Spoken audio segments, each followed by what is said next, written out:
धाकड़ खबर, बेखौफसुमा बेबाक अंदाज। धाकड़ खबर के न्यूज रूम से मैं आपके साथ हूं अकरम रईस खान। राफेल लड़ाकू विमान आ गए हैं भारतीय सेना के पास। अब इसकी नींद उड़ जाएगी, अब उसकी नींद उड़ जाएगी। ये तमाम चीज़ें आपने देखी होंगी, लेकिन राफेल जिस दिन से सौदा हुआ है उस दिन से लेकर आज तक विवादों में बना हुआ है। फिर से एक बार फ्रांस के एक वेब पोर्टल ने, या यूं कहें एक न्यूज़ पोर्टल ने खबर छाप दी है और भारत के अंदर चर्चा गर्म हो गई है। कांग्रेस के जो राष्ट्रीय प्रवक्ता हैं रणदीप सुरजेवाला, बाकायदा उन्होंने प्रेस कॉन्फ्रेंस करके आरोप लगाया कि जब सरकार से सरकार की डील हुई है तो 1.1 मिलियन यूरो आखिर किस दलाल को दिए गए, किस चीज़ के लिए दिए गए। क्या सरकार से डील करेगी तो उसमें भी किसी को दलाली दी जाएगी। उन्होंने 5 सवाल उठाए हैं। बहुत बड़ा मुद्दा होना चाहिए था। भोपू मीडिया के दलाल, चाटुकार, दंगाई पत्रकारों को इस पर बात करनी चाहिए थी, लेकिन आपने देखा कि तमाम न्यूज़ चैनलों ने आज जो डिबेट्स अपने किए हैं वो बॉम्बे हाईकोर्ट से परमवीर सिंह, जो पूर्व पुलिस कमिश्नर हैं, जब तक पूर्व पुलिस कमिश्नर थे तब तक तो कुछ बोल ना रहे थे, लेकिन जैसे ही उनको डीजी होमगार्ड बनाया वैसे ये सुप्रीम कोर्ट पहुंच गए। सुप्रीम कोर्ट के बाद हाई कोर्ट पहुंच गए और अब इस मामले में सीबीआई जांच का आदेश हो चुका है। जो गृह मंत्री हैं महाराष्ट्र के अनिल देशमुख, वो इस्तीफा दे चुके हैं। उसी के आसपास तमाम डिबेट मीडिया ने किए हैं, लेकिन इतनी बड़ी खबर जो इंटरनेशनल खबर है, जिसको कांग्रेस जो सबसे बड़ी विपक्षी पार्टी है वर्तमान समय में वो उठा रही है, उसको नहीं दिखाया, अपने डिबेट्स में शामिल नहीं किया। जानते हैं क्यों? क्योंकि आपको पता ही है 5 राज्यों में चुनाव चल रहे हैं। आज जो है आखिरी दिन है, कल मतदान होना है कई सारे राज्यों में, जैसे केरल में मतदान होना है, असम में होना है, बंगाल में होना है, तमिलनाडु में होना है, पुडुचेरी में होना। तो ऐसे में अगर मीडिया ये तमाम रिपोर्ट दिखा देता तो सरकार की, जो वर्तमान सरकार केंद्र सत्ता में बैठी है भाजपा की, यानी कि उसकी हालत वहाँ पतली हो जाती। उससे पहले ही आपने देखा होगा आदित्यनाथ योगी का एक वीडियो वायरल हो रहा है जिसमें वो जो कथित तौर पे कहा जा रहा है कि वो एएनआई के पत्रकार को, कैमरामैन को ज़रा सा कैमरा जो है आगे पीछे हो जाने पर उसमें गाली दे रहे हैं। वो वायरल हो रहा है, उसी को लेकर फजीहत हो रही है। अब ये घोटाले का इस तरीके का मामला सामने आ जाता तो और ज़्यादा फजीहत हो जाती। तो मीडिया ने इस खबर को नहीं उठाया है। हम इस खबर पे ज़्यादा अभी फ़िलहाल आपके सामने कोई जानकारी नहीं रख रहे हैं, लेकिन जो प्रेस कॉन्फ्रेंस की है रणदीप सुरजेवाला ने वो आपको आखिर तक सुननी चाहिए। 5 अहम सवाल वो उठा रहे हैं और काफ़ी महत्वपूर्ण सवाल उठा रहे हैं और कह रहे हैं कि अब प्रधानमंत्री इस मुद्दे पर बोलेंगे या खामोश रहेंगे। देखिए ये वीडियो, फिर आगे बात करते हैं। आज राष्ट्रीय सुरक्षा से जुड़े एक अत्यंत गंभीर विषय को लेकर हम आपके बीच में हैं। 60,000 करोड़ रुपए से अधिक के देश के सबसे बड़े रक्षा सौदे में कमीशनखोरी, बिचौलियों की मौजूदगी और पैसे के लेन देन ने एक बार फिर राफेल सौदे की परतें खोल दी हैं। कांग्रेस के पूर्व अध्यक्ष श्री राहुल गांधी जी की बात आखिर सच साबित हुई।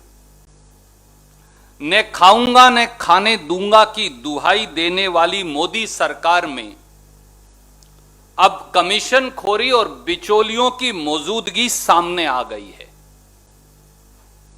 यह हम नहीं कह रहे, ये फ्रांस की एक न्यूज एजेंसी, न्यूज पोर्टल ने फ्रांस की एंटी करप्शन एजेंसी के माध्यम से कल देर रात खुलासा किया है। अब साफ है कि 60,000 करोड़ रुपए से अधिक के सबसे बड़े रक्षा सौदे में सरकारी खजाने को नुकसान, राष्ट्रीय हितों से खिलवाड़, क्रोनी कैपिटलिज्म की संस्कृति, कमीशनखोरी और बिचौलियों की मौजूदगी की एक चमत्कारी गाथा अब देश के सामने है। रक्षा खरीद प्रक्रिया की खुलकर धज्जियां उड़ाई गई। मैं पहले 5 तथ्य आपके समक्ष रखूंगा और फिर 5 सवाल हैं। 10 अप्रैल 2015 को प्रधानमंत्री श्री नरेंद्र मोदी जी द्वारा फ्रांस पेरिस के अंदर 60,000 करोड़ रुपए के 36 राफेल जहाज खरीदने की घोषणा की गई। ना कोई टेंडर, ना कोई खरीद प्रक्रिया, ना कोई डिफेंस प्रोक्योरमेंट प्रोसीजर।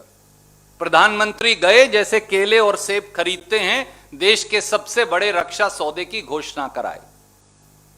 23 सितंबर 2016 को मोदी सरकार ने दिल्ली में government to government contract 36 Rafale जहाज 8.7 बिलियन अमेरिकी डॉलर या लगभग 60,000 करोड़ रुपया हिंदुस्तानी में खरीदने का करार समझौता फ्रांस की सरकार से कर लिया।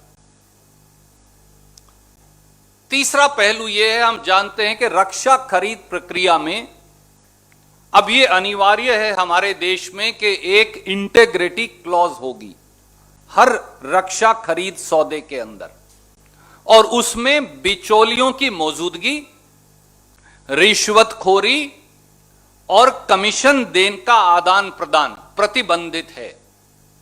और अगर कोई रक्षा कंपनी जो हिंदुस्तान की सरकार को रक्षा उपकरण बेच रही है, अगर यह साबित हो गया कि उसने बिचौलिए रखे, कमीशन खोरी की या फिर रिश्वत दी, तो पहला एफआईआर दर्ज होगी, वो सौदा खारिज कर दिया जाएगा, उस कंपनी को बैन कर दिया जाएगा और उस कंपनी के खिलाफ जांच होगी। मैं याद करवाऊं, ऑगस्टा वेस्टलैंड में जब ये इल्जामात आए थे तो श्री ए.के. एंटनी जो उस समय रक्षा मंत्री थे, उन्होंने यही सब किया था। कल जो खुलासा सामने आया है उसमें यह बात सामने आई है कि फ्रांस की एंटी करप्शन एजेंसी, जिसे एएफए कहते हैं, उसने जब डसॉल्ट कंपनी जो फाइटर एयरक्राफ्ट बनाती है राफेल, उसका ऑडिट किया तो उसमें पाया कि 23 सितंबर 2016 के चंद महीनों के या दिनों के अंदर राफेल ने 1.1 मिलियन यूरो एक मिडिलमैन को दिए थे। 1.1 मिलियन यूरो एक मिडिलमैन को दिए, और यह सारा एक्सपेंडिचर जो है इसे गिफ्ट्स टू क्लाइंट्स की संज्ञा दी। एक्सपेंडिचर के खाते में लिखा है कंपनी के, और इसे गिफ्ट टू क्लाइंट की संज्ञा दे डाली। 30 मार्च 2017 को राफेल कंपनी ने एक एक्सप्लेनेशन दी और कहा कि यह पैसा राफेल एयरक्राफ्ट के मॉडल बनाने के लिए दिया था। फ्रांस की भ्रष्टाचार निरोधक एजेंसी, एंटी करप्शन एजेंसी ने डसॉल्ट से 3 सवाल पूछे। भैया, आपने अपनी ही कंपनी के, आप तो खुद जहाज बनाते हो, उसका मॉडल बनाने के लिए कॉन्ट्रैक्ट, वो भी 20,000 यूरो पर मॉडल के, हिंदुस्तान की कंपनी को देने की क्या जरूरत थी जब आप पूरा जहाज ही खुद बना सकते हो। दूसरा, अगर ये मॉडल बनाने के पैसे थे तो आपने इसे गिफ्ट टू क्लाइंट क्यों लिखा हुआ है अपनी बैलेंस शीट में? ये गिफ्ट कैसे हुई? और तीसरा, वो मॉडल हैं कहां? क्या वो कभी बनाए गए, कहीं दिखाए गए? ना वो दिखा पाए, ना बनाने का कोई सबूत दे पाए। और साथियों, इसलिए नहीं हो पाया क्योंकि ये एक हिडन फाइनेंशियल ट्रांजैक्शन का हिस्सा था, ऐसा उन्होंने साफ तौर से अपनी रिपोर्ट में लिखा। और जिस कंपनी को ये 1.1 मिलियन यूरो दिए गए, ये मॉडल बनाने वाली कंपनी नहीं है। मैं उसकी वेबसाइट की एक कॉपी आपको भेज रहा हूं, उसमें साफ तौर से लिखा है कि ये कंपनी मॉडल नहीं बनाती।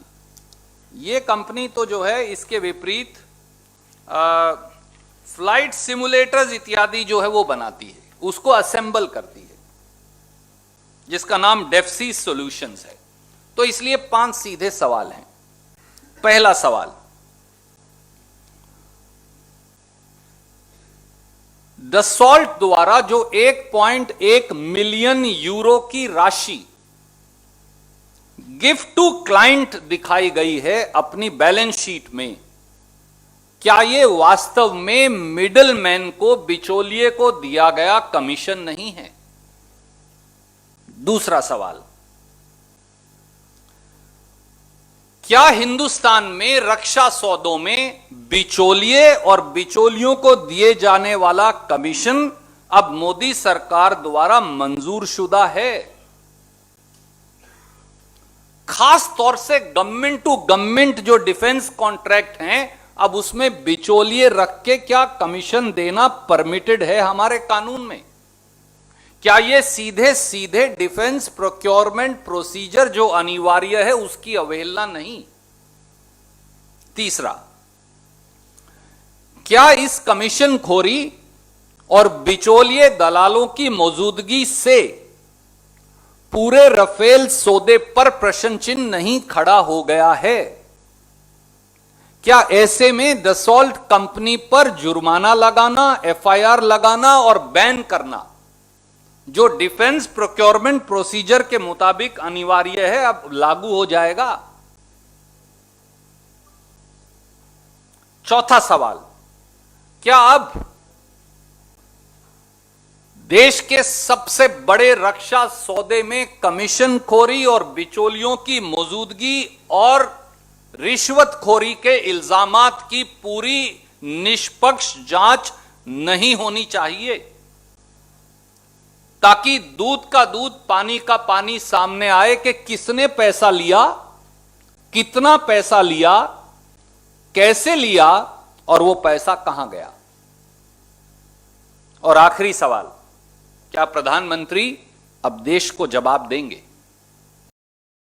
सुन लिया आपने, रणदीप सुरजेवाला को वो एक एक कर 5 सवाल उठा रहे हैं। 5 सवाल काफी महत्वपूर्ण है। भाजपा की तरफ से कोई रिएक्शन इस पे नहीं आया। मीडिया में पूरी तरीके से इस मुद्दे पर खामोशी छाई हुई है। जैसे जैसे कुछ अपडेट इस मामले में आते रहेंगे, जैसे द हिंदू ने पहले बहुत बड़े खुलासे किए थे, उसी तरीके से हो सकता है इंडियन एक्सप्रेस ने भी खुलासे किए थे। यही 1-2 अखबार हैं जो इस पूरे मामले में हो सकता है फ्रांस के किसी पत्रकारों से या पोर्टल से या तमाम चीज़ों से जानकारी करके कोई नई रिपोर्ट शाया करें, तो हम लोग नज़र बनाए रखेंगे, वो भी आपके सामने लाने की कोशिश करेंगे। लेकिन मीडिया अपनी दलाली चाटुकारी से बाज नहीं आ रहा है। जो असल मुद्दे हैं वो आपके सामने नहीं पहुँचा रहा है। बने रहिएगा धाकड़ खबर के साथ। फिलहाल कमेंट्स के रूप में आप लोग अपनी राय दे सकते हैं, खबर को लाइक कर सकते हैं, चैनल को सब्सक्राइब कर सकते हैं और ज़्यादा से ज़्यादा हमारी खबरों को शेयर कर सकते हैं। फिर ऐसे ही किसी सुलगते हुए या उलझते मुद्दे लेकर मैं आपके सामने हूँगा हाजिर। फिलहाल अभी मुझे नहीं इजाज़त।